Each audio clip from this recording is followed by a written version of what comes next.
Tongtai itu sebenarnya kondisi keadaan sejak lahir di mana Mungkin nggak dok, dengan adanya lip tie tadi atau mungkin tangtai itu bisa meningkatkan faktor resiko terjadinya jamur. Kalau dari sisi menghisap dok ya, itu kan ada perbedaan ya dok ya antara menghisap empeng dengan menghisap langsung ke payudara Payudara, di ibunya.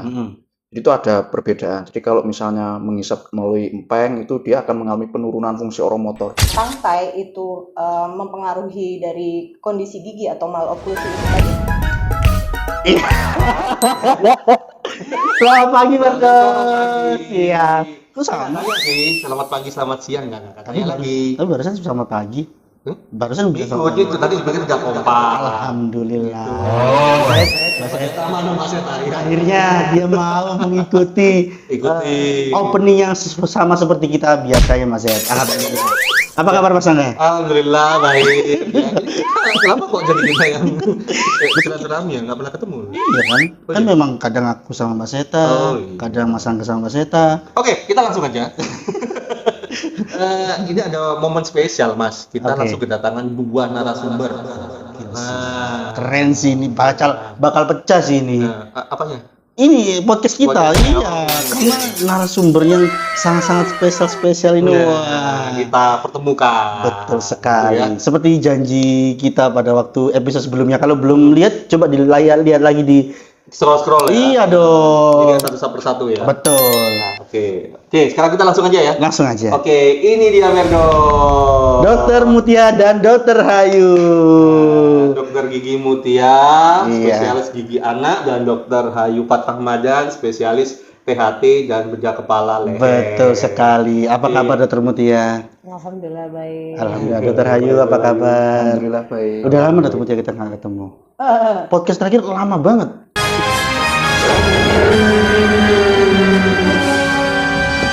Iya. Iya kan? Makanya Sama itu. kita kan? Betul. Oh, iya. Kalau nggak Iya. salah. Udah lama tuh Saya Dok. juga lupa. Itu masih awal-awal jadi host juga saya Mas. Oh iya, pertama enggak. kali. Pertama kali, iya, Mas pertama Pepe. kali. Oh, iya iya. Saya masih umur 17 waktu itu. Oke, iya. Terlalu kalau itu. Ini dokter, kita sudah menepati janji pada waktu podcast sebelumnya sama Dokter Hayu ya. Kita collabkan dengan Dokter Gigi, betul sekarang akhirnya terwujud. Dan ini juga pasti dinanti-nanti sama Merdo sekalian dok. Karena sudah banyak yang komentar, kapan nih tayangnya yang collab bola berarti semua. Jadi nanti ini kelanjutannya yang dokter podcastnya Dokter Hayu kemarin. Iya, Iya, makanya itu. dia. Makanya Gitu. stay tune terus Langsung ya? di Medspace. Lu pas banget tuh. Medspace. Medspace. Oke, Dokter Hayu, Dokter Mutia, kita kan hari ini kan membahas masalah tongtai, terus tentang penyakit mulut, ya seperti itu ya, Dokter. Jadi untuk mengawalnya mungkin sebenarnya sekilas saja, tongtai ini apa sih gitu, Dok? Dokter Mutia. Mungkin Dokter Iya. Mutia dulu. Iya. Tongtai itu sebenarnya kelainan bawaan sejak lahir ya gitu ya. Kondisi keadaan sejak lahir di mana frenulum atau biasanya itu tali ya, tali yang menghubungkan antara ujung lidah, pangkal lidah ini dengan ujung lidah dengan dasar mulut itu tebal dan pendek gitu loh. Kalau misalnya seharusnya kan secara normalnya kan lidah itu bebas gitu ya. Nah, kalau ini ada tali ikatnya yang tebal dan pendek itu yang menyatukan antara ujung lidahnya itu dengan dasar mulutnya itu. Itu namanya biasanya disebut dengan tangtai atau istilah kedokterannya biasa disebut dengan ankylosing. Gitu. Apa tuh efeknya ya? Karena tongtai itu apa yang bikin orang jadi seperti apa? Kalau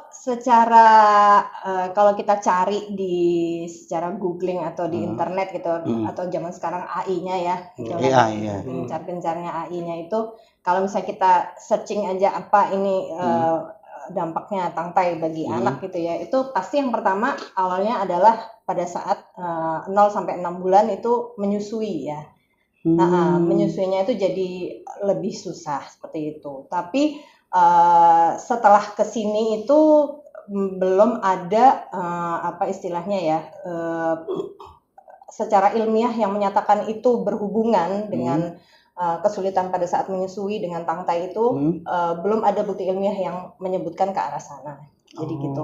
Nah, terus kemudian ada juga hubungannya antara tangtai ini bisa juga dengan proses makan atau menelan ya. Karena kan kalau secara fungsi lidah itu kalau untuk menelan itu kan pasti ada lidah mendorong makanan untuk ditelan ke tenggorokan nanti dengan Dokter Hayu itu. Betul. Nah itu tadi kalau misalnya ada hambatan tadi berupa tali yang tebal dan pendek itu tadi akhirnya jadi ada hambatan untuk proses menelannya seperti itu. Terus ada juga yang menyatakan kalau misalnya kita cari itu juga katanya nih ada hubungannya dengan gigi gitu katanya seperti itu. Tapi nanti boleh kita jabarkan satu persatu seperti itu. Benar apa enggaknya? Betul. Mungkin ya betul. Mungkin ya. Kita ke Dokter Ayu tadi. Sebenarnya permasalahan tongtai ini apakah banyak loh kasus-kasus itu di THT dan bedah kepala leher itu? Ya, sebetulnya kalau pasien yang datang kita ya kalau dibilang banyak lumayan. Tapi kadang yang kita temukan di bidang THT itu pasien datang tidak langsung menunjukkan ada kelainan di lidahnya. Ya, jadi kita temukan secara tidak langsung. Biasanya yang datang itu kan karena konsulan dari teman-teman sejawat pediatri atau anak, bayi itu datang dengan suara grog-grog setelah minum susu. Nah, biasanya kan lebih ke arah adanya kelainan di laringomalacia.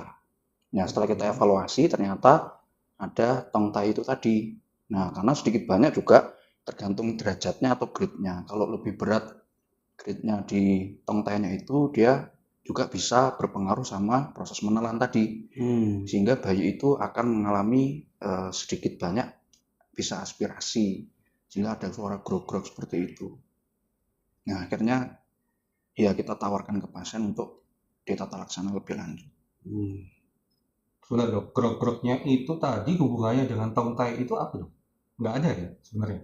Atau bagaimana? Nah, jadi begini kan proses menelan itu sebetulnya kan lidah itu sangat berpengaruh terhadap proses menelan. Nah, kalau pada makanan yang sifatnya padat itu diubah menjadi bolus.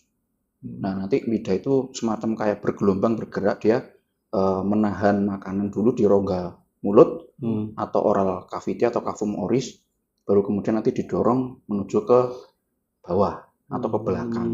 Nah, tapi tanpa adanya proses itu karena dia lidahnya terikat, makanan itu bisa langsung terjun bebas seperti itu. Nah, itu juga akhirnya bisa menyebabkan masalah dari proses menelan atau kemudian tersedak juga. Soalnya terjun bebasnya nggak pakai parasut mas. Kalau pakai parasut pasti aman. Diedit nih. Nah, Stop it. Get some help. itu yang disampaikan Dr. Mutia di awal tadi. Kalau mungkin di Dokter Hayu tadi di tenggorokan tadi ya tangtainya. Kalau di gigi sendiri tadi dok, terkait tongtainya tadi, gimana hubungannya? Jadi kalau yang biasanya datang ke kami ya untuk tangtai itu sebenarnya juga meliputi adanya juga lip tie ya, lip tie. Kemudian juga tangtai. Nah, lip tie itu sama jaringannya yang menghubungkan antara bibir atas itu dengan gusi. Jadi itu dia terlihat tebal. Nah, pada derajat tertentu itu ada ketebalan dari si lip tie-nya itu tadi ya. Jadi kalau lip tie itu di atas, kalau tangtai itu di bawah. Karena tang lidah, lip itu di atas yang untuk menghubungkan antara bibir atas ini dengan antara gigi dua depan ini, insisif depan ini itu ada tali ya yang tebal. Kalau kita kan biasanya nggak terlalu terlihat ya kalau misalnya fungsi yang normalnya seperti itu ya, tapi ada beberapa kondisi di mana anak-anak itu tebal, jadi tebal menghubungkan antara bibir atas dengan antara gigi tengah ini. Nah, ketebalannya itu ada beberapa derajat ketebalan. Nah, tebal yang sangat tebal itu bisa sampai ke palatum atau langit-langit. Jadi akhirnya membuat celah di antara dua giginya. Ampun dok, saya potong. Apakah itu ada hubungannya dengan sumbi? Mohon maaf. Beda lagi ya? Beda lagi. Jadi ini Oke. keadaan di luar itu ya, Oh. di luar. Jadi keadaan anatomisnya memang tebal ya, tebal dan pendek talinya itu ya, Yang di sehingga dalam itu gedek ya? Iya, Bukan. di dalamnya. Iya, di dalam ini di kan dalam pasti bibir kan, ini. yang kayak ada itu kan. Betul. Oh iya iya Nah, iya, itu benar. kadang ada beberapa kondisi anak-anak yang datang itu sampai menimbulkan celah di antara gigi. Oh. Gitu. Nah, biasanya kalau di kami itu kita tunggu dulu. Jadi nggak langsung kalau pasien dalam keadaan seperti itu datang, oh langsung tindakan nih gitu untuk pemotongan tali bibir, tidak seperti itu. Jadi memang kondisi itu pun juga kita pantau dulu apakah itu dia mempengaruhi untuk proses makan, membuka mulut, terus kemudian artikulasi untuk berbicaranya itu apakah mengganggu atau tidak. Kalau dirasa itu tidak mengganggu, itu dibiarkan. Gitu, dibiarkan, terus kemudian nanti dipantau sampai gigi dewasanya itu tumbuh. Jadi kita kan kelihatan dari gigi susu. Iya. Nah, jadi nanti dipantau sampai gigi dewasanya tumbuh. Nah, biasanya keadaan yang memang tebal sekali, yang memang diindikasikan untuk adanya tindakan pemotongan tali bibir itu adalah ketika dia sudah mencapai fase yang gigi dewasa atau gigi permanen. Di mana keadaannya itu dia sampai membuat celah di antara gigi, ya. Kemudian akhirnya menimbulkan posisi giginya itu seperti terpisah, betul, ya. terpisah seperti itu. Nah, kalau sudah yang seperti itu tebal kan sampai ke palatum atau sampai ke langit-langit, itu yang bisa ditawarkan kepada pasiennya untuk melakukan tindakan. Tapi kalau yang selain itu dirasa tidak mengganggu, kemudian tadi artikulasinya bagus, kemudian makan juga bisa gitu ya, itu tidak diindikasikan untuk pengambilan, tidak apa-apa. Nanti bentuk dari giginya bisa kita modifikasi dengan bahan tambal. Oke, mungkin pertanyaan selanjutnya dok, masalah yang lip tie tadi ya, itu bisa terlihat kondisi itu sejak kapan sih dok? Karena kan tadi kan dikatakan itu harus menunggu saat fase gigi dewasa yang muncul. Berarti otomatis gigi susu itu udah muncul duluan atau harus nanti menunggu gigi dewasa? Berarti otomatis harus ada jarak lama kan dok? Betul. Jadi memang kalau untuk tindakan lip tie, frenotomy yang tadi untuk tongue tie pun juga seperti itu kan, kalau kami secara dari kedokteran gigi anak itu tidak langsung kalau mendapatkan kasus seperti itu, anak-anak seperti itu tidak langsung untuk dilakukan tindakan bedah. Kita mengevaluasi terlebih dahulu nih gitu kan secara keseluruhannya, apakah ini memang yang menyebabkan hal-hal yang tadi mengganggu gitu kan. Kalau dirasa pada saat waktu itu tidak mengganggu, yang tadi saya bilang ya, terus kemudian fungsinya juga dia tidak apa-apa selama makan atau berbicara, ya itu tidak dilakukan tindakan. Nah, biasanya ketahuannya itu ketika waktu gigi susunya itu sudah mulai tumbuh. Jadi gigi anterior depan itu sudah mulai tumbuh, gigi insisif itu nanti kelihatan. Jadi antara gigi tengahnya itu dengan bibirnya itu biasanya ada tali yang pendek dan tebal gitu biasanya dok ya. Jadi itu kalau kita lihat temukan nggak langsung oh ini harus gitu, enggak sih. Jadi memang harus dipantau dulu sampai nanti lihat nih. Kalau biasanya karena ada yang secara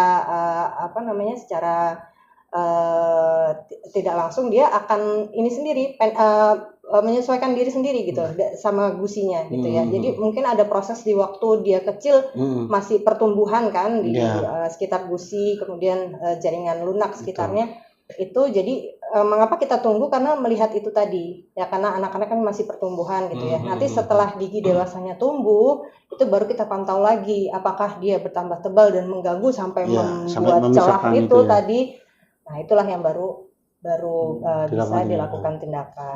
Meskipun saat itu waktu dia sudah ada gigi susu ya dok ya, terus mungkin sudah terlihat nih indikasinya, misalnya kayak cara bicaranya dia apa segala macam, itu tetap harus menunggu sampai munculnya gigi dewasa itu. Betul.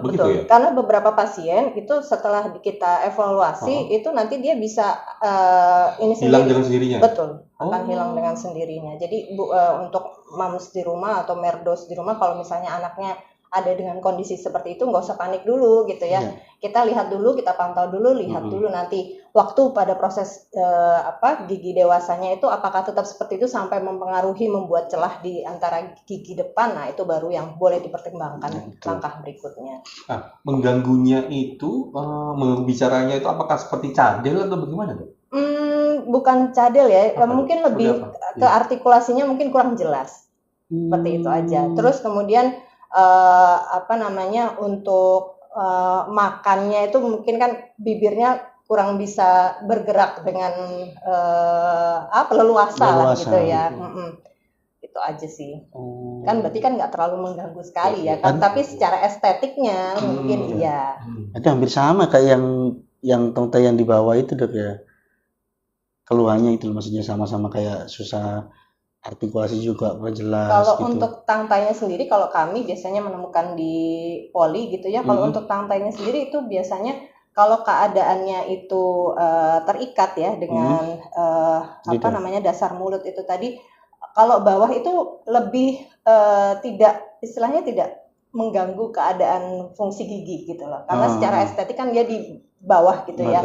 Terus untuk bukti ilmiah yang menyatakan bahwa tangtai itu mempengaruhi dari kondisi gigi atau maloklusi itu tadi tidak ada bukti ilmiah yang mendukung.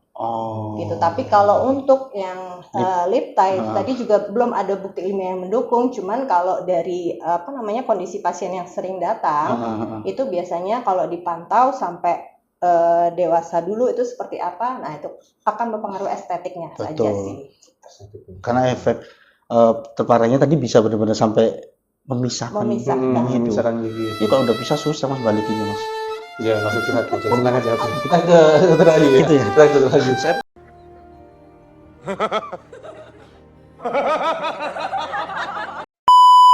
Tanya dulu boleh? Oh boleh dok. Oke boleh. Iya kelihatan dari tadi kelihatan mau tanya ini. Benar. Dok, gimana dok? Oke dok. Mungkin nggak Dok, dengan adanya lip tie tadi atau mungkin tangtai itu bisa meningkatkan faktor resiko terjadinya jamur pada rongga mulut anak atau bayi. Oh gitu. Kalau yang lebih kondisi jamur itu biasanya yang biasa kita temui. Nah tadi juga ya kalau lip tie itu lebih menjurus nanti anaknya kalau kondisinya masih bayi itu akan lebih terbuka ya bibirnya ya. Jadi keadaan rongga mulut jadi kering ya gitu seperti itu. Tapi ini tadi balik lagi ya memang belum ada belum ada bukti ilmiah yang mendukung ke situ dokter ya. Cuman ini dari beberapa pasien yang sering datang. Jadi kondisinya jadi anaknya itu istilahnya secara ini bibirnya tidak bisa menutup. Dengan kompeten gitu ya. Jadi akhirnya kebuka itu tadi menyebabkan rongga mulut menjadi kering. Nah, tapi untuk penyebab jamurnya itu sendiri itu lebih ke bagaimana dia cara membersihkan rongga mulut bayinya tersebut sih dok. Karena ketika biasanya higiennya, oral hygiene-nya. Jadi biasanya kalau penyebab jamur itu kan biasanya dari sisa susu atau sisa makanan gitu ya, dia bagian lidahnya itu tidak dibersihkan gitu. Tapi kalau didukung dengan keadaan yang kering tadi ya, rongga mulut yang terbuka seperti itu ya, mungkin ada kemungkinan untuk bisa terjadinya jamur itu. Kalau dia berarti combine antara kebersihan rongga mulut dengan bibir terbuka itu tadi. Tapi kalau hanya bibir terbuka tapi anaknya itu juga orang tuanya juga bersih dalam membersihkan rongga mulutnya, itu kondisi jamur tidak akan terjadi. Nah itu tadi. Saya tadi hampir sama seperti tadi dokter Ayu. Ke dokter Ayu sih yang saya pengen tanyakan. Nah dengan kondisi seperti tadi dok kayak lip tie, terus tadi kondisi sampai bibirnya terbuka, itu apakah nantinya takutnya mengganggu jalur pernapasan atau tenggorokan bagaimana dok? Kalau secara langsung pasti mengganggu ya. Tadi kan dokter Mutia sudah sebutkan jadi kering. Nah jadi mukosa itu karena dia banyak buka mulut sehingga akhirnya udara kan sering banyak masuk lewat mulut juga. Itu membuat struktur mukosa, dinding-dinding mukosa dari rongga mulut, kemudian dari faring sendiri atau dinding tenggorokan itu menjadi lebih kering. Dan itu akan sebetulnya kalau kita merasakan tuh serik rasanya. Kadang juga bisa terasa gatal. Tapi kalau pada bayi dia terasa tidak nyaman. Dia bisa juga sering akan rewel seperti itu. Itu nantinya nggak ada yang akan menimbulkan kondisi yang serius atau apa begitu dok kira-kira? Ya kalau disinyalir sampai serius ya secara tidak langsung akan menimbulkan resiko infeksi bisa. Jadi faringitis itu bisa. Tapi itu kan ya sekian persen lah, kecil kemungkinannya. Tapi kalau untuk kering selama lewat mulut ya, mulutnya sering terbuka tadi yang dokter Mutia ceritakan itu bisa bikin mukosanya kering. Nah, Mungkin tadi kan mulai terbuka ya Dok ya, salah satu. Kalau misalnya ada kondisi gigi nih, tadi kan sempat dikatakan Dr. Mutia giginya sampai yang untuk yang lipta itu bisa sampai ada pinggang gitu ya. Itu juga akan mempengaruhi juga nantinya dengan jalur pernapasan atau misalnya saat tidur atau apa kayak gitu Dok. Ya. Bisa nggak gitu? Sejauh ini sih kan saya belum menemukan yang sampai ada masalah di pernafasan.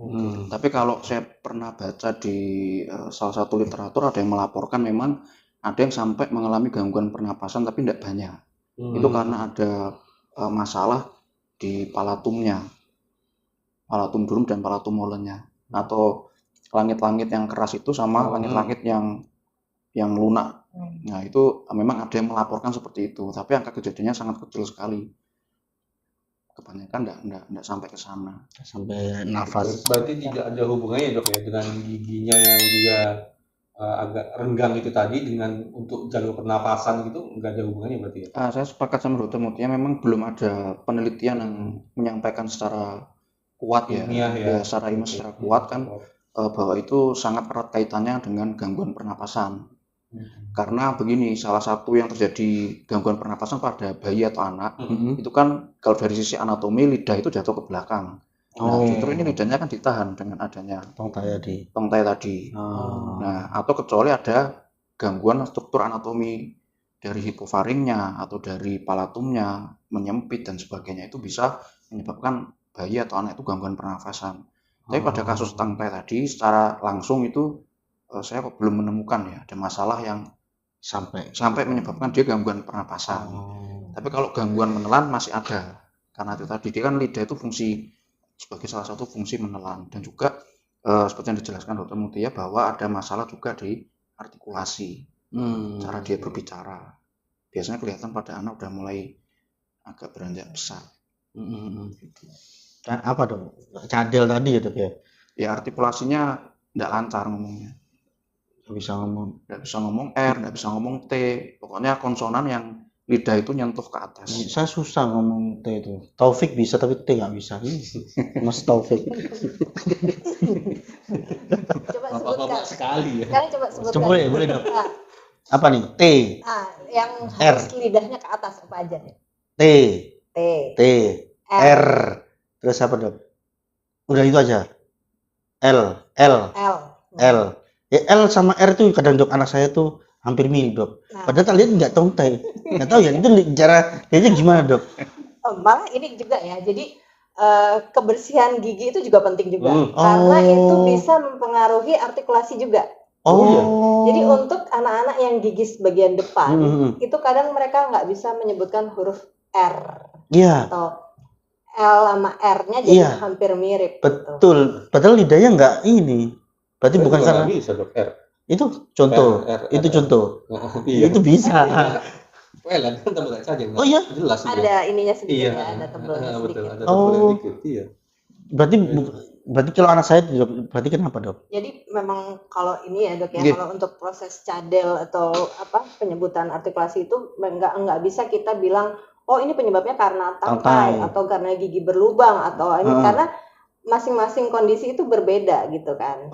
Berbedanya apa Dok? Nah ini kayak Mas Angga gini kan tidak ada tangkai ya kan, gigi berlubang depan juga tidak gitu kan. Tapi ada beberapa tebel R-nya yang kurang ini ya gitu. Jadi memang kita nggak bisa diagnosa ini cadelnya memang karena ini karena itu gitu. Jadi semuanya banyak faktor penyebabnya ya Dok ya. Salah satunya apa tadi Dok? Kalau misalnya di luar tangkai tadi lingkungan apakah ada Dok? Mungkin juga ada faktor keturunan ya, kayak juga gitu ada. Keturunan. Saya bisa ngomong R Dok, bisa ngomong L. Nah ini mungkin juga ada lagi, kita menggali lagi terus sampai mendapatkan apa yang sebenarnya penyebabnya itu tadi. Mungkin juga dari waktu kecilnya itu giginya berlubang tadi, gigis itu tadi, jadi menyebabkan dia kebiasaan menyebutkan huruf R-nya itu karena nggak mampu ada gigi depannya, akhirnya kebawa terus sampai dewasa, terus nggak terlatih kembali gitu, jadi R-nya jadi agak berubah, itu juga bisa mempengaruhi. Maaf Dok, empeng itu apa pengaruh nggak? Betul, ada juga.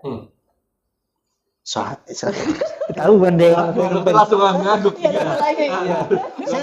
Makanya, bener ya Dok? Nah, gitu. Kalau di segi hati Dok, gimana Dok pengaruhnya empeng itu Dok? Di tenggorokan. bukan di artikulasi ya benar itu. Nah, sebetulnya lebih utama ke dokter gigi. Ah. Nanti biar dokter Mutia menjelaskan Betul, dulu, nanti benar. saya tambahkan. Oke. Mungkin dari dokter Mutia atau dari Mas Taufik dulu. Gimana dok? Kalau empeng? Soalnya Empeng, pakai empeng anak saya waktu Nah, itu. itu kan. Aduh, salah saya. memang. jadi kalau penggunaan empeng itu dihentikan sebelum usia 2 tahun, itu mungkin akan tidak menyebabkan sampai ada gangguan pada proses artikulasi itu tadi. nggak apa-apa ya? Sebenarnya nggak boleh. Oh iya, oke. Enggak, Cuman Kan kan 2 tahun berarti. Iya. enggak kayak gitu Itu bos. toleransinya. ya itu maksudnya. Toleransinya. 18 bulan sampai 24 bulan. Mm-mm. Jadi memang itu tidak disarankan sebenarnya Mm-mm. oleh dokter anak maupun dokter gigi Betul. maupun dokter yang lain, dokter Betul. THT mungkin juga ya. Jadi penggunaan itu tuh kalau berlebihan lewat dari 18 sampai 24 bulan ya. Mm-mm. Ini saya tidak menyarankan menggunakan. Iya benar. Tapi kalau itu digunakan kemudian melebihi batas waktu itu, yang terjadi adalah anak sudah terbiasa dan malah susah dilepasnya. Heeh. Nah, kemudian dia akan gigi-gigi itu, apalagi penggunaannya frekuensinya, Iya. semakin lama, berhari-hari, Uh-uh. terus durasi waktunya yang juga meningkat terus, itu akhirnya gigi itu kan prosesnya tumbuh terus ya. Uh-uh. Nah, apalagi di usia 2 sampai 3,5 sampai 4 tahun tuh proses gigi susu tuh lagi berjalan gitu. Mm-mm. Kemudian ini ada hambatan nih, gitu kan. Oh. Pada saat di malam hari dipakai terus nih Ya. empeng gitu kan, lagi bengong juga pakai gitu. Padahal nih gigi mau ada proses untuk erupsi, mau tumbuh gitu. Nggak bisa tidur kalau nggak ada empeng. Nah, itu dia gitu kan. Terus akhirnya yang terjadi adalah ini posisi giginya jadi berhenti karena ada empeng itu. Oh. Ya, jadi ya udah gini nih akhirnya. Nah, yang terjadi adalah gigitan terbuka. Gigitan terbuka itu tadi nanti mungkin maksudnya ke Ke Dokter Ayu, betul. untuk pernafasannya Betul. ya. Gigitan terbuka itu tadi yang menyebabkan pernafasan dari mulut. Akhirnya anak itu bernafas dari mulut bukan dari hidung. Padahal yang normal kan kita bernafas dari hidung. Nah, pernafasan dari mulut itu tadi yang menyebabkan artikulasinya jadi tidak jelas sekali ya. Oh. Nah, gitu. Jadi dia itu malah sampai kalau yang tidak dihentikan sampai gigi dewasanya tumbuh atau gigi permanen yang tumbuh itu di usia 6, 7, 8 tahun udah mulai tumbuh gigi depan. Itu yang terjadi adalah gigitan terbuka sepanjang dewasanya. Jadi sampai sebesar gini kondisinya kebuka. Mungkin kalau ketemu nih sama temennya atau ada saudara yang lihat, oh kok ininya kok nggak rapat, nggak ngatup gigi depannya, itu mungkin boleh tanyakan waktu kecilnya ada ngempeng atau ngedot. Nah, Betul. itu biasanya seperti itu. Anak saya sih. Jadi kalau sekarang usianya berapa? Sekarang usianya 4 tahun. Nah, Udah jangan- nggak ngemping. Waktu itu ngempingnya itu sampai usia mau 3 tahun. Jadi pas pada waktu mau PAUD udah lepas dia. Udah bisa, memang bukan udah bisa. Dipaksa memang biar nggak ngemping. Semenjak mulai nggak ngemping itu artikulasi ngomongnya mulai lancar. Tapi sampai sekarang R sama L-nya yang masih hampir Belum sama, dari- iya. Tapi artikulasi yang lain sudah jelas. Waktu itu nggak jelas sama sekali, dok. Sekarang udah mulai jelas. Nah, berarti itu yang kayaknya pengaruh dari awal gitu ya. Emping itu. Salah tuh, Fen. Bilangin sama Fendi. Saya sendiri, Pak. Salah tuh. Memang tidak diwajibkan, dok ya. Nah, kalau untuk dari dokter Ayu sendiri tadi, pernafasan empeng itu berarti sangat pengaruh juga, dok. Dari pernafasan tadi yang disampaikan dokter Mutia.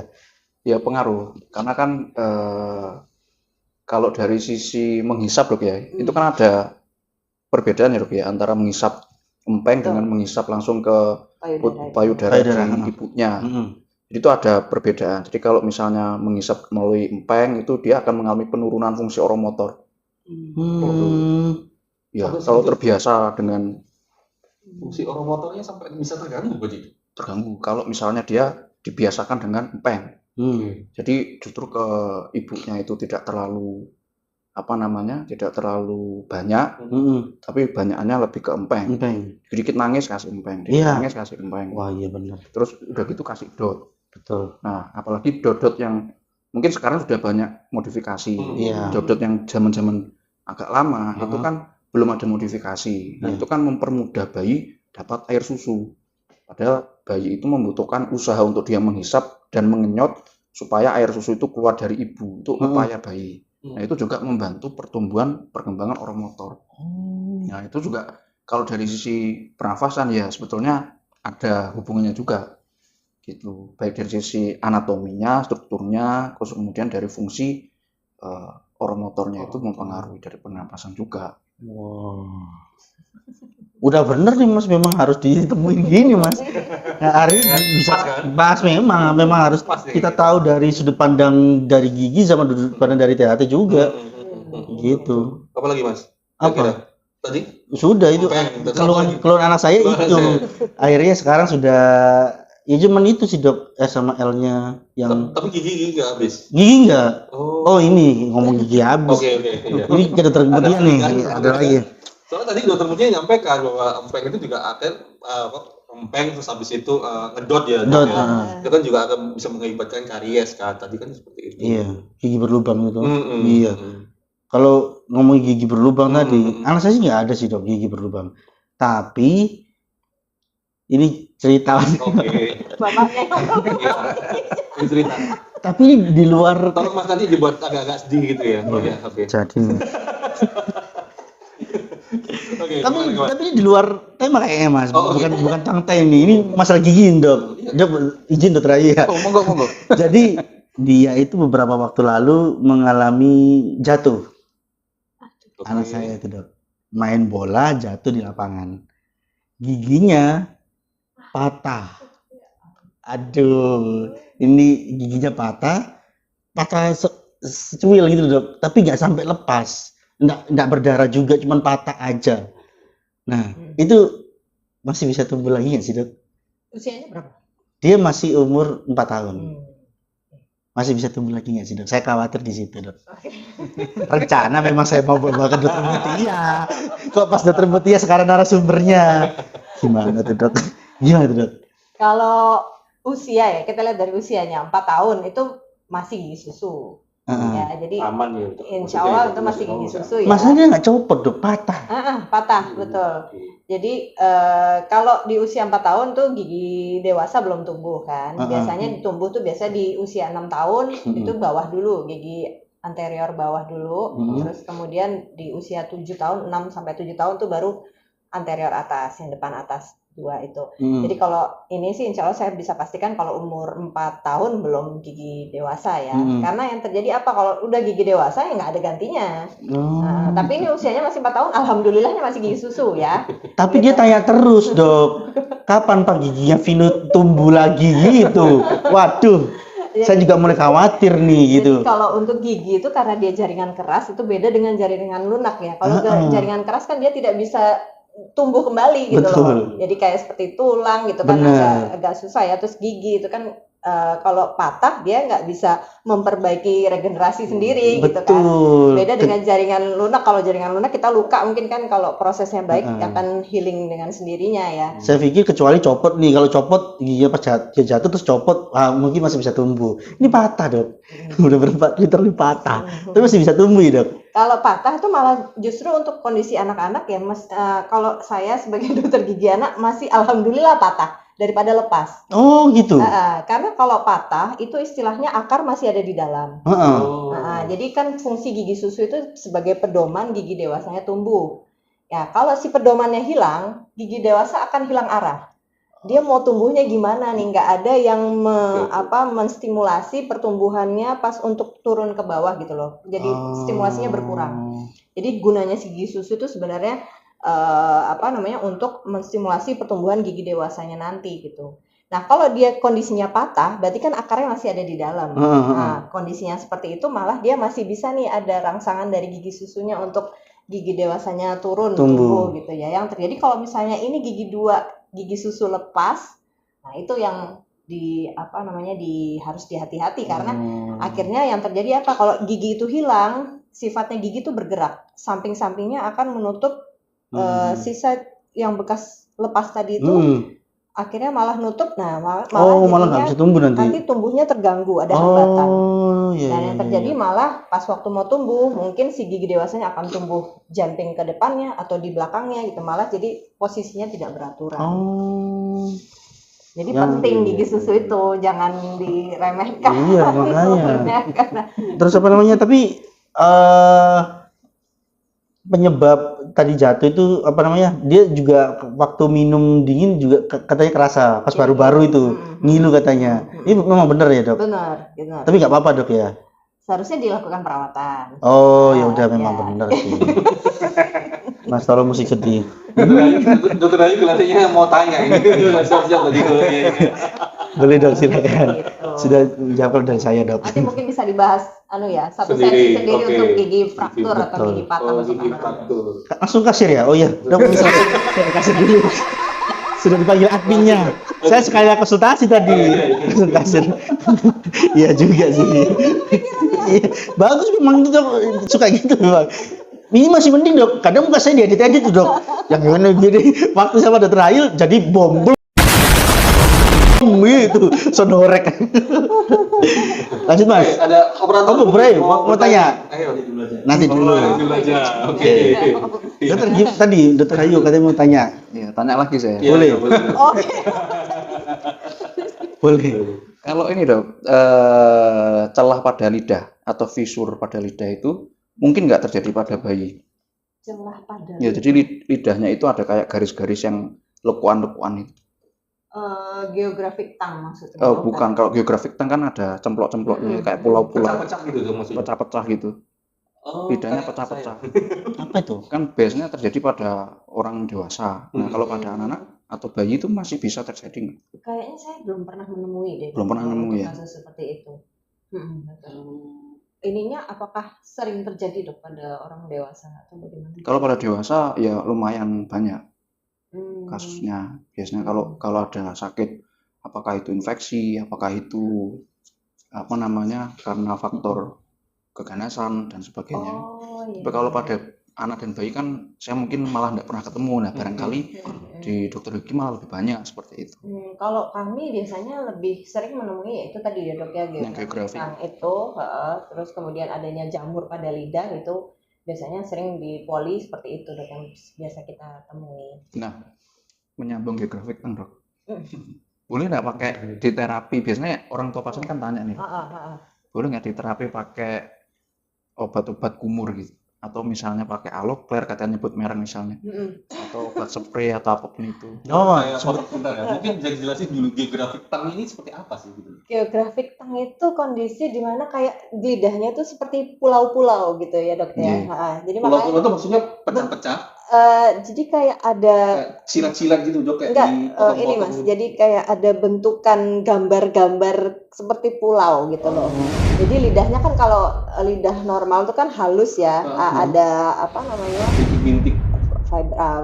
papilnya ya, apa sih istilahnya ya, ada nanti dimunculin, serat-seratnya ya. nanti dimunculin di editor di sini mas. Mestinya muncul di sini. Iya, iya. Nanti dimunculin ya mas ya. Nanti dimunculin. Tambah kerjaan lagi. Mungkin bisa langsung Salah searching. operator ya. Nggak nyambung sih dok. Oh, nggak nyambung. Nggak nyambung komputernya. Nanti pas ditayangkannya aja muncul di sini. Bisa dimunculin ya mas ya?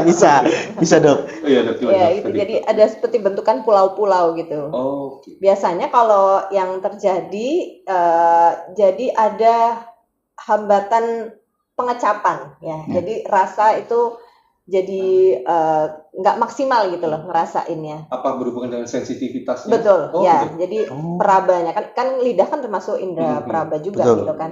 Nah, tapi yang sering terjadi di kami itu anak-anak kan. Maksudnya di bawah usia 2 tahun tuh kadang ditemukan geographic tongue seperti itu. Nah, anak-anak kan nggak bisa tahu ini Iya. rasa bener nggak bisa betul. merasa ya atau enggak gitu. Jadi kondisi lidahnya bentuknya seperti itu gitu. Tapi kalau untuk kami terapi di kami sendiri hanya memperbaiki oral hygiene aja sih dokter. Jadi nggak sampai yang saya berikan yang apa namanya Obat kumur obat kali atau itu. apa gitu karena biasanya lebih banyak di bawah usia 3 tahun itu dok yang kami temui gitu. Mungkin kalau misalnya apa namanya di poli lain atau di tempat lain ada mungkin ya dok ya di atas usia 3 tahun itu kan untuk di atas itu kan anak-anak udah mulai bisa membedakan manis asam asin ya, jadi lebih bisa digali informasinya dari situ. Tapi yang sejauh ini yang saya temukan tidak sampai di usia di atas 3 tahun. Tapi bukan karena infeksi dok ya? Enggak sih dok, lebih karena apa kondisi ini aja, anatomisnya aja yang seperti itu. Berarti kurang tepat kalau ada pasien yang beli antibiotik sendiri diobati. Oh iya, itu kayaknya jangan sampai deh ya. Karena memang sekarang tuh pasien-pasien sekarang pinter-pinter loh dok ya. Kadang ke kita juga udah ke dokter, belum, tapi diberi apa, terapi apa. Kadang udah beli ini anti jamur sendiri Ya. gitu ya dok. Ya. Itu yang sering banget anti jamur tuh beli sendiri itu sering banget. Padahal kan sebenarnya kan kalau geographic tank kan penyebabnya bukan jamur gitu kan. Jadi kurang tepat aja kalau penggunaannya bisa mendiagnosa self diagnostik sendiri. Itu dikasih anti jamur gitu kan ya nggak akan selesai, malah justru jamurnya jadi jadi ada ya kan. Ya jadi ada kan jadinya kan. Ya gitu. Jamurnya jadi cah jamur, Mas. Tapi emang boleh tuh, Dok. Kalau maksudnya pasien itu iya ini dari segi ini ya farmasinya maksudnya apotek atau apa. Itu beli sendiri tanpa resep dokter gitu memang boleh ya, Dok. Kayak antibiotik tadi gitu. Ini nggak boleh sih, Dok.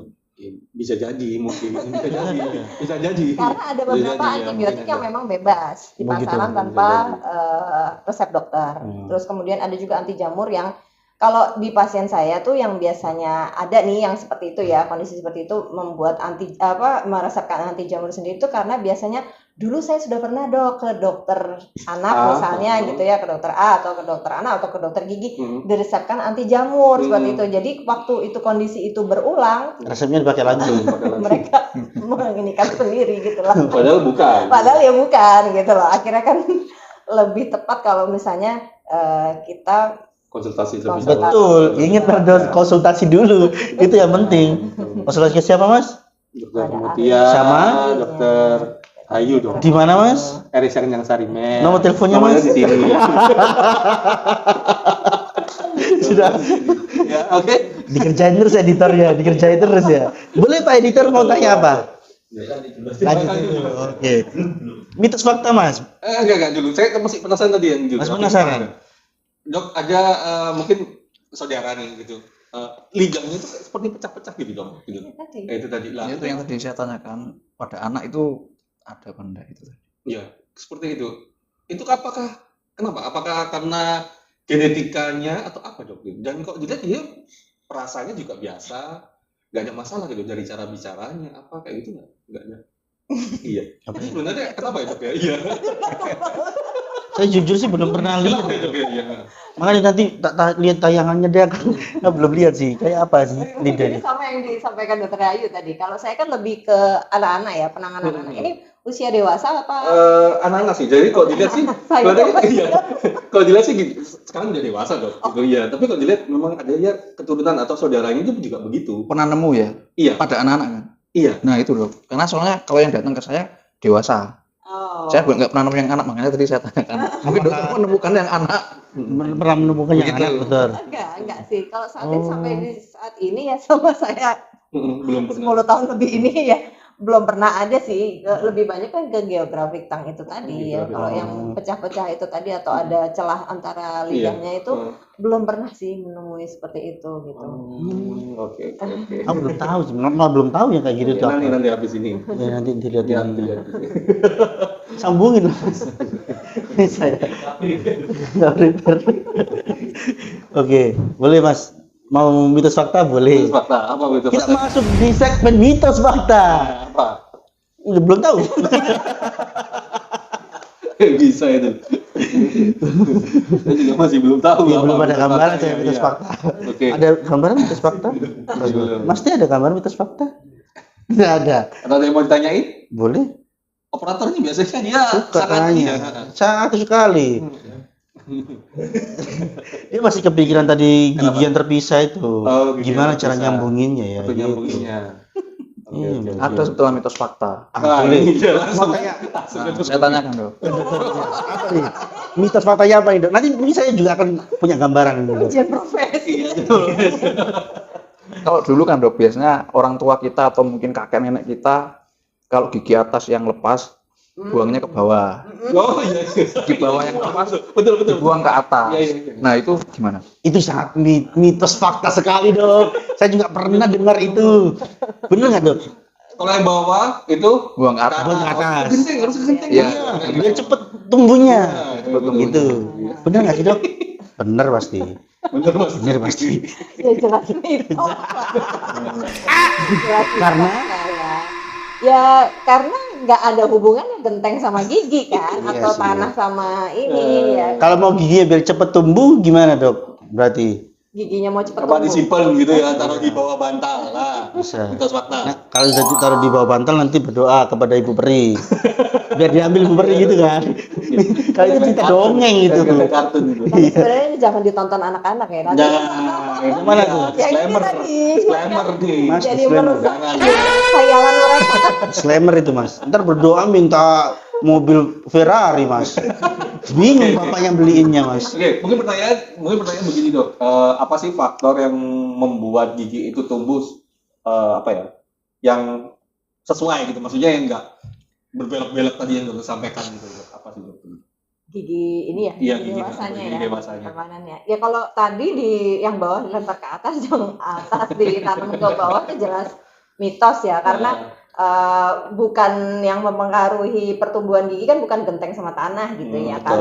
Ya, jadi kalau yang ini kalau mau cepat tumbuh ya adanya stimulasi itu tadi. Misalnya memang setelah pencabutan itu nggak langsung besoknya langsung tumbuh gigi itu enggak juga. Kadang kan kalau misalnya sudah goyang gigi kemudian dicabut, nah itu kan ada prosesnya.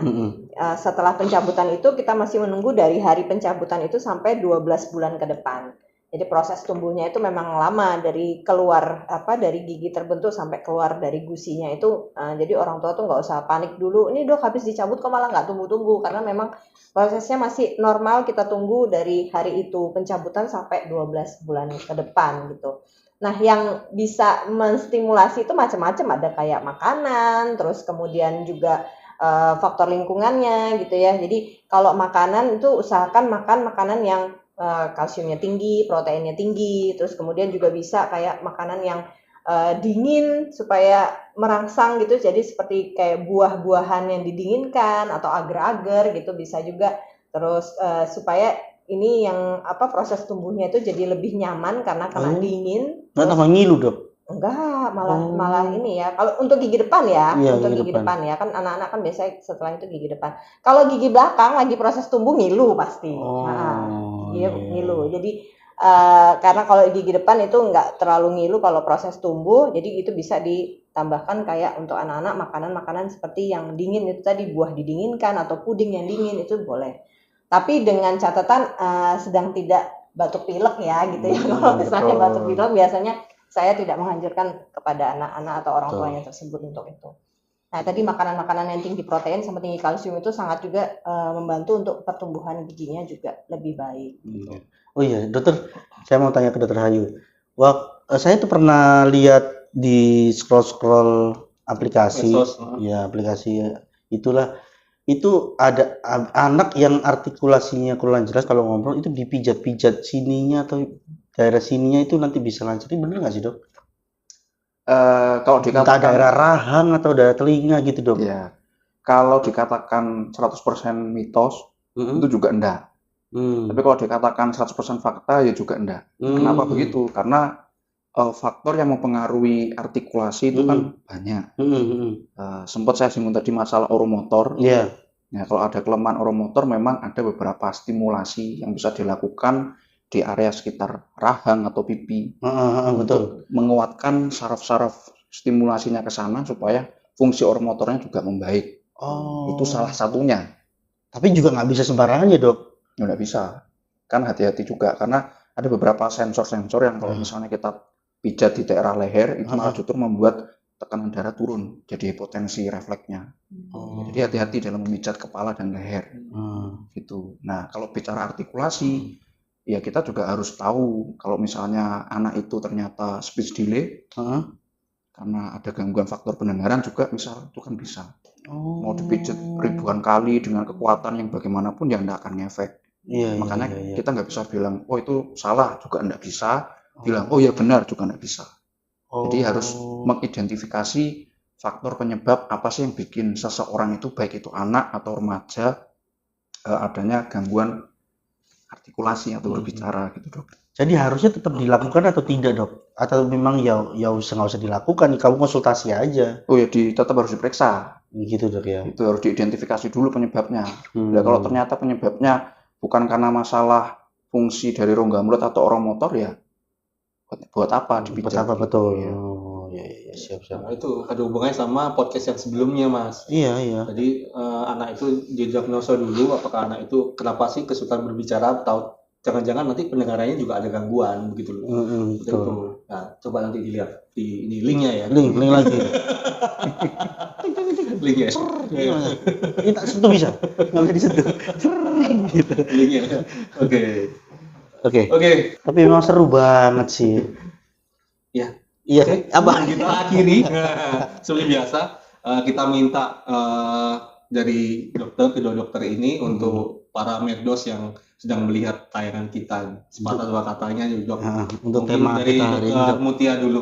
Ya. Yang tema kita hari ini ya, Dok. Ya. Oh, tema kita hari ini. Iya. Temanya apa ya? Tongtai. Banyak ya. Tongtai tadi. Tongtai. Oke, kembali ke tema ya. Kembali ke tema ya tentang tongtai di awal itu tadi, Dok. Oke. Ini dari dokter Mas Mutia Ayu, dulu. Dok. Mas Ayu, Dok. Ya, oke, jadi kalau untuk tongtai tadi ya mungkin moms pemerdos ya, merdos di rumah itu nggak usah keburu panik dulu, misalnya karena himbauan medsos, misalnya melihat dari temennya atau postingan yang mungkin tidak berdasarkan dengan bukti ilmiah gitu. Jangan keburu-buru untuk mendiagnosa sendiri, oh ini anakku tongtai, anakku ada kelainan pada lidah, seperti itu. Lebih baik ditanyakan lebih dahulu, kemudian juga jangan panik dan pikirkan juga faktor kalau misalnya dilakukan tindakan itu baik apa enggak, kemudian nanti ujungnya bagaimana untuk anaknya gitu, sehingga tidak terburu-buru untuk melakukan tindakan yang berbahaya atau tidak berbahaya untuk anaknya gitu. Kalau saya sih itu ya. Terus juga saya senang banget di sini karena di rumah sakit kita ini RSI Amer kan ada dokter THT, ada dokter gigi juga ada, kemudian dokter anak juga ada. Jadi kalau di sini kalau kita ada satu kasus tuh biasanya kita bisa saling merujuk satu sama lain ya, Dok ya gitu. Jadi kalau misalnya ada kita berkolaborasi dengan THT atau kadang juga berkolaborasi dengan dokter anak, di sini tuh nggak jauh-jauh gitu. Jadi satu center gitu. Jadi lebih nyaman lah istilahnya seperti itu gitu. Alhamdulillahnya seperti itu ya. Siap. Terima kasih. Dr. Hayu. Dari Dokter Hayu. Ya, ini sudah banyak dijelaskan. Saya sedikit menambahkan untuk para moms dan merdos juga di rumah, bahwa terkait kasus tongtai ini harus kita amati betul ya. Ada indikasi-indikasi di mana pasien itu perlu dilakukan tindakan atau pembedahan, dan ada kalanya tidak perlu. Dalam arti kita perlu wait and see atau kita observasi atau kita konservatif saja, karena memang kita melihat gangguan-gangguan di mulut atau di manapun tempatnya itu baik ada sifatnya itu bisa tindakan maupun tidak tindakan. Jadi tidak perlu khawatir dan tidak semua langsung kemakan, oh itu harus dioperasi, oh itu harus dilakukan segera. Nah, untuk memutuskan tindakan perlu apa tidak dan sifatnya segera apa tidak, kemudian observasinya berapa lama, ya diperiksakan kemana, RSIA Kendang Sari Mer. Betul. Alamannya di mana, Mas? Di sini. Di sini lagi. Oke, sangat seru sekali, Dokter, obrolan kita pada pagi hari ini. Terserah merdos mau nontonnya pagi, malam, sore, selalu kita buka. Ya, Mas ya. Itu tuh. Oke, Dokter, terima kasih Dokter Mutia, Dokter Ayu. Terima kasih banyak. Jangan kesempatannya ini kita bisa berdiskusi Betul. di podcast kita di Merspace gitu kali ini. Bagus Ya. sekali. Oke, kalau gitu Dokter kita pamit. Mas, gimana? Mau kemana? Pulang. Oke, merdos, mana yang kemana kemarin ini? Kamera tengah, Pak. Oke, merdos, terima kasih banyak sudah selalu setia nonton Merspace, dan jangan lupa subscribe dan share ke teman-teman kalian. Akan banyak edukasi yang sangat penting yang selalu kita tayangkan di Betul. Merspace. Saya Angga pamit. Saya Fendi, kita kembali lagi Dokter Mutia, Dokter betul. Ayu. Kita kembali di Merspace selanjutnya. Bye. Bye.